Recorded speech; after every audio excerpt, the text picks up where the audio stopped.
तो ठीक है, सभी आत्मिक भाइयों को मेरा नमस्ते। और आज का जो परमेश्वर के सामर्थ्य के वचन है, उनकी शुरुआत करेंगे परमेश्वर की ऐसे आशीष की प्रार्थना से। तो ठीक है, सभी लोग आंखें बंद करेंगे, परमेश्वर से प्रार्थना करेंगे।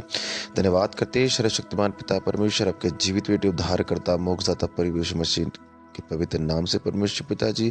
हे परमेश्वर पिताजी, धन्यवाद देते आज के सुंदर से समय, सुंदर से दिन के लिए परमेश्वर पिताजी। जिस समय परमेश्वर पिताजी आपने हमें ऐसे परमेश्वर के कामों के लिए ऐसे यूज किया है परमेश्वर पिताजी, इसके लिए आपका लाखों लाख पर धन्यवाद करते हैं यीशु मसीह के पवित्र नाम में परमेश्वर पिताजी। स्वर्ग आपका शासन है परमेश्वर पिताजी, पृथ्वी पर आपकी पौंतली चौक है, आपकी पौंतली चौकी पर बैठ कर हम आपकी आराधना स्तुति विनती करते परमेश्वर पिताजी। जिसे आप स्वर्ग में सुनते और हमारी इच्छा अनुसार ऐसा अपनी इच्छा अनुसार परिपूर्ण करते परमेश्वर पिताजी, इसके लिए आपका लाखों लाख पर धन्यवाद करते परमात्मा। और जो भी लेगिश हम आपके इन वचनों को सुन रहे परमेश्वर पिताजी, हर एक को आशीष अनुग्रह दें परमेश्वर पिताजी, और हर एक को अपने घर खेत खलिहानों में से आप यीशु मसीह के नाम में बढ़ा चुके हैं, इसके लिए आपका लाखों लाख बार धन्यवाद करते परमात्मा। और जो भी आत्मिक वचन जो भी यहाँ से आज निकले परमेश्वर पिताजी, आपने हर एक के मनों तक बसा चुके हैं परमेश्वर पिताजी। जो भी जिसकी चाहत जरूरत है परमेश्वर पिताजी, हर एक की चाहत जरूरत को आप ऐसा मसीह के नाम से पूरा कर चुके हैं परमात्मा, इसके लिए आपका बहुत बहुत धन्यवाद करते हैं परमेश्वर पिताजी। जो जिस भी चाहत के साथ इन वचनों को सुन रहे परमेश्वर पिताजी, उनकी चाहत को यीशु मसीह के नाम में आपके हाथों में सौंपते परमेश्वर पिताजी, और उन चाहत जरूरतों को भी आप ऐसा परिपूर्ण कर चुके हैं, इसके लिए आपका लाखों लाख बार धन्यवाद करते हैं यीशु मसीह के पवित्र नाम में परमात्मा। और क्या मांगे परमेश्वर पिताजी, हर एक चीज़ को परमात्मा आपके हाथों में सौंपते हैं परमात्मा। आप तो कायनात के सृजनहार पिता हो, दयालु हो परमात्मा। आपने जैसे कोड़ियों को चंगा किया परमेश्वर पिताजी, अंधों को आंखें दिए परमेश्वर पिताजी, लूलों को चलने के लिए पैर दिए परमात्मा, उसी प्रकार से अपने हर बेटा बेटा की इच्छा परिपूर्ण करें परमात्मा। और परमेश्वर पिताजी, मांगते हैं तमाम लोगों के लिए परमेश्वर पिताजी जो आपके सच्चाई को अभी तक नहीं जानते परमात्मा, उनको भी अपनी सच्चाई के वचन तक लिया परमात्मा, हमारे द्वारा उन तक ऐसा अपने वचनों को पहुंचा परमात्मा, ताकि परमात्मा वो भी आपकी सच्चाई की ज्योति को देख पाए परमेश्वर पिताजी, और आपकी सच्चाई की ज्योति में रहकर ऐसा आशीष उन्नति देख पाए परमात्मा। इसके लिए आपका लाखों लाख धन्यवाद करते हैं। इस दो बिंदु को आपका तुम सौंपते आपके जीवित बेटे उद्धार करता मोक्षदाता परमेश्वर मसीह के नाम से मांगते हैं, आमीन। तो ठीक है, प्रार्थना अभी कंप्लीट हो गई है। तो परमेश्वर आप सभी को ढेर सारा आशीष दे, और आप आज के इन वचनों में अंत तक बने रहें, क्योंकि परमेश्वर पिताजी तो हमेशा कुछ ना कुछ हर एक के द्वारा जब अपने कामों के लिए पिताजी किसी को भी यूज़ करते हैं तो कुछ ना कुछ नया चीज़ें बताते हैं, है ना। तो आज का हमारा टॉपिक है मेन चीज़ आत्मिक वरदानों के विषय में, है ना, कि परमेश्वर पिताजी के द्वारा हमें कौन कौन से ऐसे आत्मिक वरदान मिले हैं, है ना। पहले तो हम संसार में थे, तो संसार में तो बहुत सारा कामों करते थे ना, है ना। लेकिन आज तो ऐसा अभी जो जैसे हमने प्रार्थना भी किया तो प्रार्थना में भी आया, है ना, कि चंगा करा, है ना, जो परमेश्वर से मांगा तुरंत मिल गया, है ना। ये सारी जो चीज़ें हैं ये ऐसा परमेश्वर के द्वारा क्या है, आत्मिक वरदान है हर एक आत्मिक भाई के लिए। जब हम पहले सांसारिक में थे तो हम एकदम अलग चलते थे, लेकिन जब से हमने परमेश्वर को जाना है तो परमेश्वर पिताजी हर एक को, है ना, उसके कामों के अनुसार, जैसे कि पिछले सेशन में भी बताया था कि हम कैसे परमेश्वर को जानते हैं और कैसे हम समझते हैं कि हम परमेश्वर के साथ चल रहे हैं। अगर हम परमेश्वर की हर एक बातों को मानते हैं, हर एक आज्ञाओं को समझते हैं, तो हम मान लेते हैं कि हम परमेश्वर की आज्ञा के अनुसार चल रहे हैं। और तब जो परमेश्वर के द्वारा आत्मिक वरदान हर एक को मिले हैं, वो हम पर क्या होते हैं, ऐसे प्रगट होते हैं, है ना। जैसे आज की हर एक पे है, हर एक पे क्या है, प्रगट है। क्योंकि जो आत्मिक वरदानों के विषय में बताया गया है वो आपका कुरिन्थियों का पहला पत्री में 12:1 से बताया गया है ना। लिखा है, पौलुस जी प्रचार कर रहे हैं कि हे भाइयों, मैं नहीं चाहता कि तुम आत्मिक वरदानों के विषय में अज्ञात रहो, है ना। अगर ये कोई छुपाने वाला चीज़ होता तो जो चीज़ परमेश्वर पिताजी ने हमारे लिए बनाया हुआ है तो वो चाहते नहीं कि वो छुपे, वो तो चाहते कि हर एक को उस बारे में पता लगे, क्योंकि वो तो हर एक के लिए क्या है, एक अनमोल मोती जिसका कोई मोल नहीं है। तो इसलिए क्या लिखा है कि हे भाइयों, मैं नहीं चाहता कि तुम आत्मिक वरदानों के विषय में अज्ञात रहो, है ना। पिताजी तो चाहते हैं कि आप हर एक चीज़ को जानो, हर एक सच्चाई को पहचानो कि क्या मैंने आपके लिए नया नया बनाया है, नया नया चीज़ किया हुआ है ना। पिताजी तो ये चाहते हैं। है ना। तो जब ऐसा पिताजी चाहते हैं कि हम अज्ञात न रहें, तो हमारा जानना भी उस बारे में क्या हो जाता है, जरूरी हो जाता है ना। लेकिन उसके लिए करना क्या पड़ेगा, मन देना पड़ेगा ना परमेश्वर पिताजी को, ऐसा अच्छा मन। क्योंकि लिखा भी है ना 1 कुरिन्थियों 12:2 में कि तुम जानते हो कि जब तुम अन्य जाति थे तो गूंगी मूर्तों के पीछे जैसे चलाए जाते थे वैसे ही चलते थे, है ना। जैसे वो मूर्तें हमें बोलती थी हम वैसे ही करते थे, है ना। चाहे हमें उनसे फायदा हो न हो वो अलग चीज़ है, लेकिन चलते हम वैसे ही थे, है ना। उनके कान तो हैं पर सुन नहीं सकते, मुंह तो हैं पर बोल नहीं सकते, आँख तो हैं पर देख नहीं सकते, पैर भी हैं लेकिन चल नहीं सकती। लेकिन जो परमेश्वर पिताजी का सामर्थ्य है, वो हम जब ऐसे बात करके परमेश्वर से मांगते हैं और कुछ चाहत रखते हैं, तो वहाँ से हमें क्या मिलता है, ऐसा जवाब मिलता है तुरंत, है ना। जिस चाहत से हम परमेश्वर से मांगते हैं, उस चाहत से परमेश्वर हमें क्या करते हैं, जवाब देते हैं, है ना। क्योंकि हम प्रतीति करते हैं, मन से विश्वास करते हैं, और मन से किस पर भरोसा करते हैं, परमेश्वर पिताजी, है ना। अपनी आशा को कभी कम नहीं होने देते, परमेश्वर तो याब देता है हर एक को, है ना। तो आगे क्या लिखा हुआ है, इसलिए मैं तुम्हें चेतावनी देता हूँ कि जो कोई परमेश्वर की आत्मा की अगुवाई से बोलता है वह नहीं कहता कि यीशु श्रापित है ना। बोल दिया, इसलिए मैं तुम्हें चेतावनी देता हूँ कि जो कोई परमेश्वर की आत्मा की अगुवाई से, जो मन से बोलेगा वो तो कुछ भी बोल सकता है, लेकिन जो परमेश्वर की आत्मा की अगुवाई से बोलेगा वो कभी नहीं कहेगा कि यीशु श्रापित है। क्योंकि जब हम पवित्र आत्मा की अगुवाई से बोलते हैं तो कौन बात करता है, ऐसे परमेश्वर पिताजी। क्योंकि मत्ती 10:20 में भी लिखा हुआ है कि बोलने वाला तुम नहीं, तुम में होकर परमेश्वर का आत्मा बोलता है। लेकिन कब परमेश्वर का आत्मा बोलता है, जब हम आत्मिक में चलते हैं, है ना। साथ ही लिखा है, और न कोई पवित्र आत्मा के बिना कह सकता है कि यीशु प्रभु है, यीशु हमारा गुरु है। कोई नहीं बोल सकता बिना उसके, बिना आत्मा के यीशु गुरु है ना। जिसको आत्मिकता का पहचान होगा, जो परमेश्वर की आत्मा से बात करता होगा, वही कह सकता है कि यीशु हमारा क्या है, प्रभु है।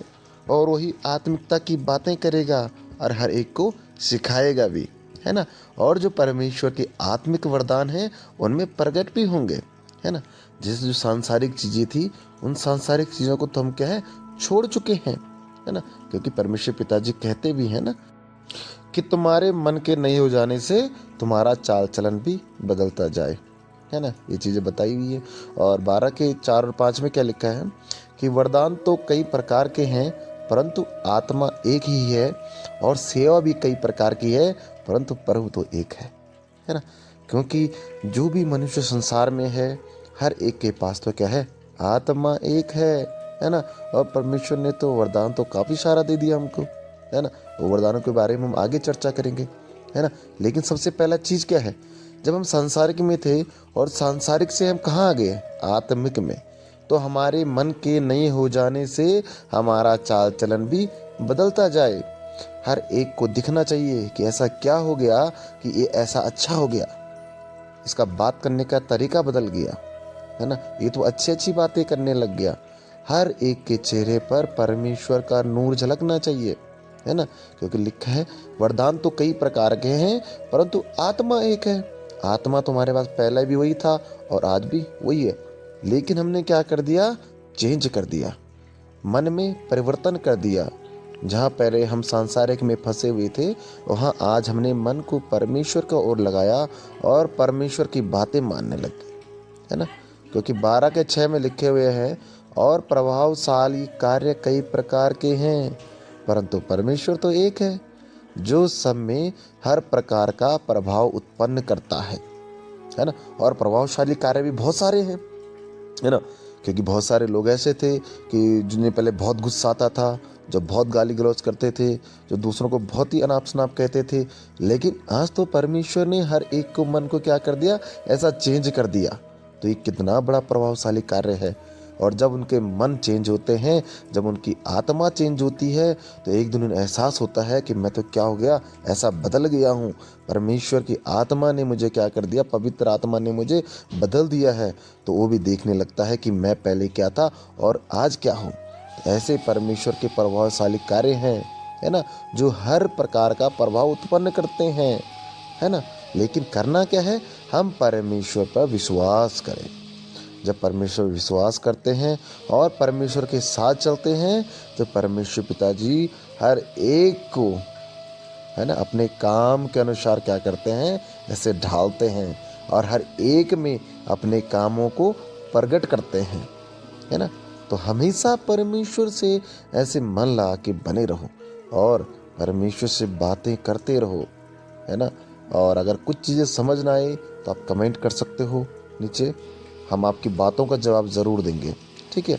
आगे जो कुरिन्थियों 12:7 और 8 में लिखा हुआ है, 7 में लिखा है, किंतु सबके लाभ पहुंचाने के लिए हर एक को आत्मा का प्रकाश दिया जाता है ना। देखो स्पष्ट कर दिया ना यहाँ पर कि जब अगर मैं किसी जंगल में चल रहा हूँ और अंधेरा है बहुत सारा, तो मुझे क्या चाहिए, टॉर्च चाहिए। और जब टॉर्च मेरे पास आएगा तो टॉर्च लेके मुझे सारा दिखेगा तो मैं जंगल में चलूँगा। तो पहला तो जो हमारा आत्मा था वो क्या था, बुझा हुआ था, ऐसा अंधकार में था। तो क्या कह दिया, किंतु सबके लाभ पहुँचाने के लिए हर एक को आत्मा का प्रकाश दिया जाता है। वो दे दिया है हर एक को। क्या प्रकाश दे दिया, क्योंकि एक को आत्मा के द्वारा बुद्धि की बातें दी जाती हैं तो दूसरे को उसी आत्मा के अनुसार ज्ञान की बातें, है ना। अब आप कहेंगे हमारे पास तो बुद्धि पहले से थे, नहीं, क्योंकि बहुत बार कोई हमसे कुछ बोलता था तो हम अलग अलग बातें जवाब देते थे। लेकिन आज हम क्या जवाब देते हैं, आज हम क्या बातें करते हैं। जब कोई कुछ कहता है तो ऐसा परमेश्वर बहुत सा अच्छा चीज़ मन में डालता है और जब हम उस चीज़ का जवाब देते हैं तो सामने वाला क्या हो जाता है, ऐसा खुश हो जाता है। क्यों खुश होता है, क्योंकि जो बुद्धि की बातें आती है वो परमेश्वर के द्वारा आती हैं। क्योंकि सबके लाभ पहुंचाने के लिए आत्मा का प्रकाश मिल गया, वो टॉर्च मिल गया, वो आत्मा अच्छा हो गया। वो जो सांसारिक में आत्मा चल रहा था वो कहाँ आ गया, आत्मिक में आ गया। आगे क्या लिखा है, और किसी को उसी आत्मा से विश्वास और किसी को उसी एक आत्मा से चंगा करने का वरदान दिया जाता है ना। आत्मा तो एक है लेकिन काम कितना सारा हो गया, है ना। अभी क्या बता दिया कि विश्वास का, बुद्धि का बातें, ज्ञान का बातें, भेद का बातें कौन, उसी आत्मा के द्वारा परमेश्वर हमें सिखाते हैं, है ना। लिख दिया ना कि किसी को उसी आत्मा से विश्वास का और चंगा करने का वरदान, क्या लिख दिया, और चंगाई का वरदान। अगर किसी को कोई भी दिक्कत है, कुछ भी है, तो हम यीशु मसीह के नाम से डांटेंगे तो हमेशा हमेशा के लिए क्या हो जाएगा, गायब हो जाएगा। कोई भी परेशानी है, दर्द है, ज्वर है, लकवा है, कुछ भी है, अगर हम उस यीशु मसीह के नाम से चंगाई करेंगे तो क्या हो जाएगा, हमेशा हमेशा के लिए खत्म हो जाएगा। 100% है, लिख दिया ना, चंगा करने का वरदान दे दिया हमको, है ना। कोई कोड़ी है, कुछ भी है, प्रार्थना में वह अभी, है ना। आंखें नहीं है, चंगाई दो, आंखें आ जाएंगी, है ना। कान नहीं है, बहरा है, चंगाई करो तो सुनने लग जाएगा। हर एक चीज़ के लिए चंगाई क्या करता है, काम करता है। लेकिन मन में क्या होना चाहिए, एकदम विश्वास, ऐसा तेज, है ना। आगे क्या लिख दिया 12:10 में, फिर किसी को सामर्थ्य के काम करने की शक्ति, है ना। क्या सामर्थ्य के काम है परमेश्वर के, जो हम बातें कर रहे हैं, है ना, जो चीज़ हम आपसे बता रहे हैं, है ना, कि क्या परमेश्वर के सामर्थ्य के काम है। किसी को कोई दिक्कत है, परेशानी है, तो हर एक में परमेश्वर का सामर्थ्य है, चंगाई होती है और क्या हो जाता है, चंगा हो जाता है। किसी को भविष्यवाणी की, किसी को आत्माओं की परख, किसी को अनेक प्रकार की भाषा, किसी को भाषाओं का अर्थ बताना, है ना। अभी भविष्यवाणी किसके ओर से होती है, ऐसे परमेश्वर पिताजी की ओर से होती है, हर एक के मुख से, है ना। तो भविष्यवाणी का वरदान भी परमेश्वर ने हमें दे दिया। और आत्माओं का परख, तो जो ये आत्माओं का परख है, इसको पहले दूसरे के लिए क्या यूज़ करना है, पहले तो किसके लिए यूज़ करना है, खुद के लिए, अपने लिए यूज़ करो कि हम परमेश्वर के साथ कितने विश्वास में हैं, है ना, कितना हम परमेश्वर के साथ चल रहे हैं और कितनी हम परमेश्वर की बातें मान रहे हैं। और किसी को अनेक प्रकार की भाषा, किसी को भाषाओं को अर्थ बताना। इसके लिए मैं एक वीडियो और बनाऊंगा कि भविष्यवाणी, आत्माओं की परख, अनेक प्रकार की भाषा और भाषाओं को अर्थ बताना, है ना। इन 4 चीज़ों को क्लियर करने के लिए एक वीडियो और बनाऊंगा कि हाँ, कैसे इन चीज़ों का मतलब आखिर में है क्या, है ना। उसके लिए आप नेक्स्ट वीडियो देखना, क्योंकि भविष्यवाणी किसके द्वारा होती तो परमेश्वर पिता के द्वारा है, पिताजी करवाते हैं, लेकिन किसके द्वारा, अपने बेटे और बेटियों के द्वारा, हमारे द्वारा, है ना। आत्माओं की परख भी परमेश्वर ने दे दिया, है ना। अनेक प्रकार का भाषा दे दिया, भाषाओं का अर्थ बताना दे दिया, है ना, जिसे हम अन्य भाषा कहते हैं। अन्य भाषा शायद आप लोग करते होंगे, अगर नहीं करते हैं तो बताना, उस चीज़ को भी आपको थोड़ा सा बताएंगे जरूर, है ना। क्योंकि परमेश्वर पिताजी ने तो हर एक चीज़ हमें ऐसा क्या कर दिया, दे दिया, लेकिन अब तो हमारा चाहत है कि हम कैसे उसको यूज़ करें, है ना। क्योंकि जो भी सारी चीज़ें आया, पहला बुद्धि का बातें आ गया, ज्ञान का बातें आ गया, है ना, और विश्वास का चीज़ आ गया, चंगाई का वरदान आ गया, और ये भविष्यवाणी का आ गया, सामर्थ के काम के आ गई, आत्माओं का परख आ गया, और अनेक प्रकार की भाषा आ गई, और भाषाओं का अर्थ बताने का बात आ गया, है ना। तो ये चीज़ें समझना ज़रूरी है कि जब परमेश्वर पिताजी ने हमारे लिए इतना सारा चीज़ किया है, तो हम उस चीज़ को क्या करें, अपनी आत्मा में उतारें, है ना।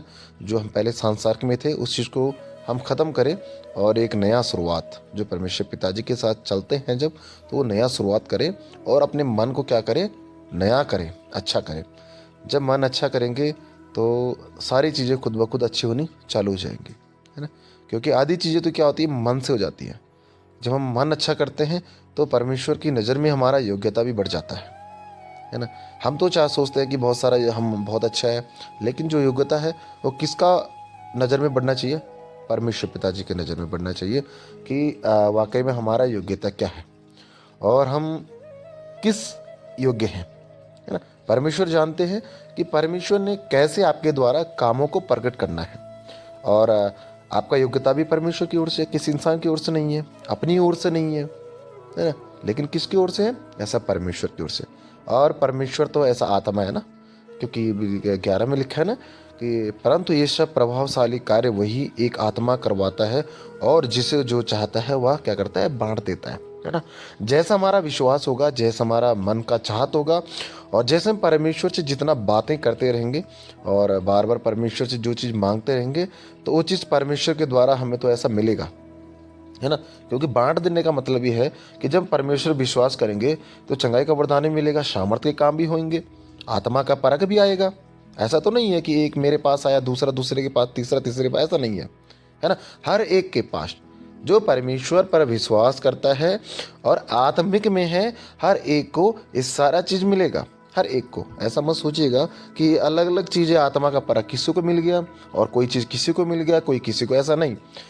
ये जितना भी नौ प्रकाशन है वो हम में से जो आत्मिक लोग हैं हर एक को मिलेगा, है ना, और हर एक को मिला भी है ना। जैसे आज हम भी चंगाई करते हैं यीशु मसीह के नाम में, तो चंगाई तो कबूल होती है, मतलब वो प्रकाशन हमारे अंदर है, और परमेश्वर के सामर्थ्य के काम भी हमारे द्वारा प्रकट हो रहे हैं, तो मतलब परमेश्वर का सामर्थ्य का काम का भी जो प्रकाशन हमारे अंदर है ना। आत्माओं का परख, बहुत सारा चीज़ें जो ऐसे परमेश्वर हमें सिखाते हैं, बताते रहते हैं, तो वो चीज़ें हमें क्या करनी पड़ेगी, ऐसा समझना पड़ेगा उन चीज़ों को, है ना, कि हम कैसे उन चीज़ों को अपने में ढालें और कैसे अपने में मन में उन चीज़ों को बसाएं, है ना।